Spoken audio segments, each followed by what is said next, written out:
BBC News, hello, I'm Eileen McHugh. A Chinese observation balloon has been shot down by the US military off the coast of South Carolina on the orders of President Biden. The Pentagon waited until the balloon was over water so as not to put people on the ground at undue risk. Mr. Biden said he'd decided to take action earlier in the week. Here's David Willis. Apparently he gave the order for this balloon to be brought down back last Wednesday, which is the day before its presence was even made public.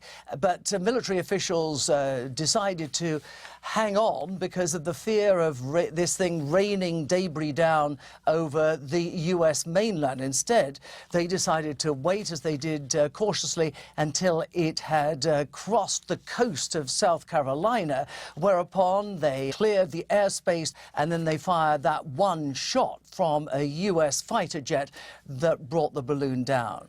The balloon, which had been flying at an altitude of more than 18,000 metres, appeared to plummet straight down into the sea after being hit. An eyewitness in South Carolina, Travis Huffstetler, saw the balloon being shot down. I saw the missile come out of the front of the plane. You could see the contrail from it, just like you could see off the trail of the plane. And I was like, man, it's happening.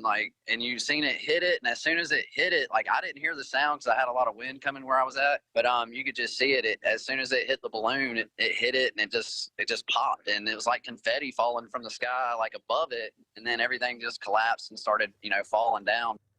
There's been a fifth Saturday of protests against the new Israeli government's plans to limit the powers of the judiciary. Our Middle East analyst Sebastian Usher reports.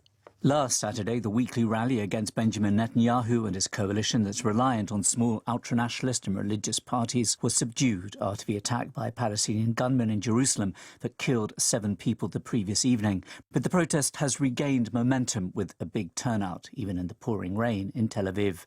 Over the past week, the showdown over the government's radical plan for judicial reform has only intensified, with the Attorney General saying that it could damage the country's core democratic values. The Israeli military says it's intercepted and shot down a small aircraft that was flying over the Gaza Strip. Explosions were heard near Gaza's border, but the Israeli Defence Force said the aircraft had been targeted before it reached Israeli territory. Pope Francis and the heads of the churches of England and Scotland have urged the people of South Sudan to work towards lasting peace. The 3 Christian leaders met for a prayer vigil at the mausoleum of South Sudan's founding father, John Garang, a rare unifying symbol in a country scarred by internal conflict. You're listening to the latest world news from the BBC. Officials in Chile say at least 22 people have been killed in the forest fires sweeping the country. More than 500 have been injured.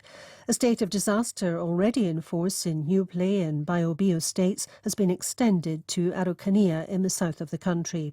Scorching temperatures and high winds have hampered attempts to control the fires, with dozens of new blazes starting every day.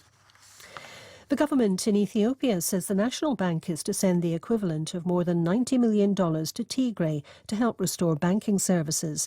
The announcement came from Ethiopia's National Security Advisor, Redwan Hussein, a day after officials from Ethiopia and Tigray met to discuss the peace process.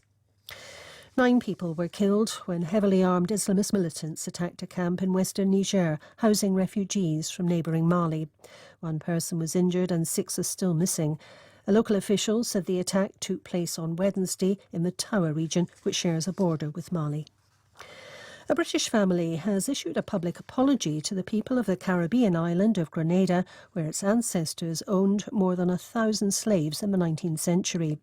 The Trevelyan family, including the BBC's New York correspondent Laura Trevelyan, will also pay reparations. Simon Jones has the details.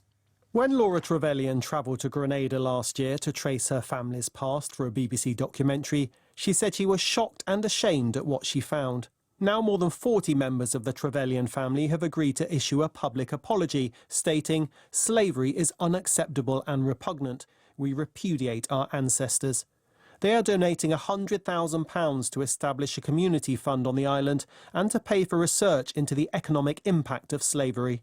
The Grenada National Reparations Commission described the gesture as commendable, saying it hoped other families would follow the Trevelyans' example. BBC News.